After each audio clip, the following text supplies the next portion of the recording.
The wind howled through the empty streets as 13-year-old Nate Bishop tightened his hoodie around his face. His heart pounded as he glanced at his watch. 11:58 p.m. 2 minutes until the challenge began. "Are you sure about this?" asked Olivia, her arms crossed. She was always the cautious one, the voice of reason in their trio. "We could just not break into a supposedly haunted train station at midnight." "Come on, Liv," grinned Jay, the fearless one, the instigator. "What's life without a little adventure?" Nate swallowed hard. He wasn't as brave as Jay, but he also wasn't going to be called a coward. He was tired of being the quiet one, the one no one noticed unless they needed help with homework. This was his moment to prove he could handle anything. The old train station had been abandoned for years. Legends swirled around it like ghosts, whispers of a conductor who never left, of a train that only appeared to those foolish enough to enter. The rules were simple. Go in, take a selfie on the platform, and get out. Easy. Or so they thought.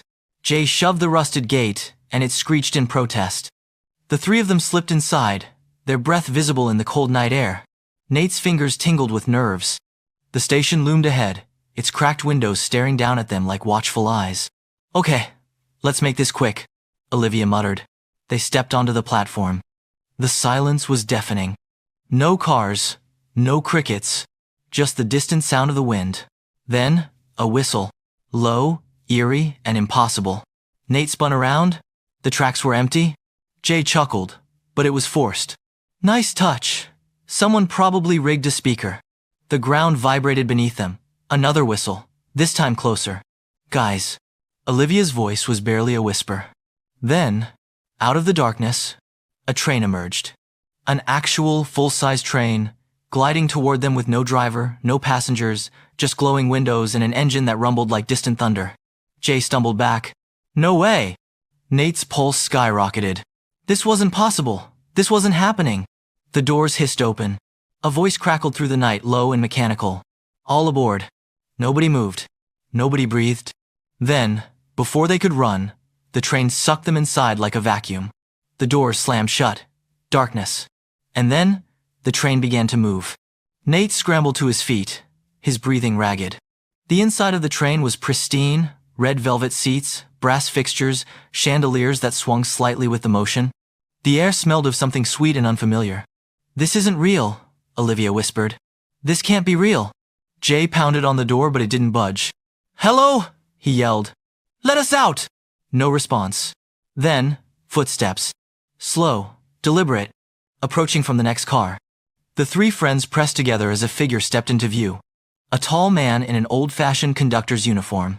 His face was pale, too pale, his eyes sunken like he hadn't slept in a century.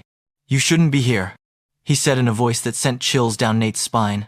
"You boarded the midnight run, and now you ride until your stop." "What stop?" Nate croaked. The conductor smiled. "Wherever you truly belong."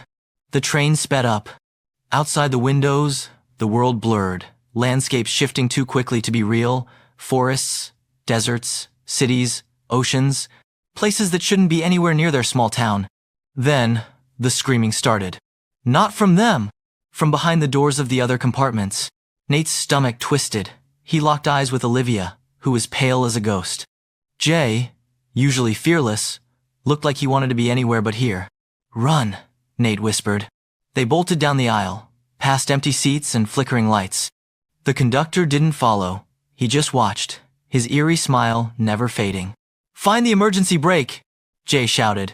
Nate's eyes darted around. There, a lever, near the far door. He lunged for it, yanking down with all his strength. Nothing. The train roared forward. Then, suddenly, silence. The train stopped. The doors slid open. The three friends hesitated. Outside was nothing but a dark, endless void. A whisper echoed through the train. "Last stop." "Nope," Jay said. "Not happening." Then Olivia did something unexpected. She grabbed Nate's and Jay's hands, took a deep breath, and stepped forward.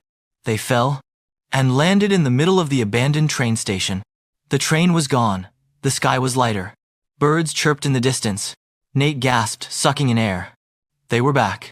They looked at each other, silent. No one spoke as they stumbled toward the exit, shaken, changed. As they stepped through the gate, Olivia finally said, "We are never speaking of this again." Jay let out a shaky laugh. Agreed. But as Nate turned for one last glance, his blood ran cold. There, on the station platform, a single ticket fluttered in the wind. Stamped on it, the midnight run. Admit 1.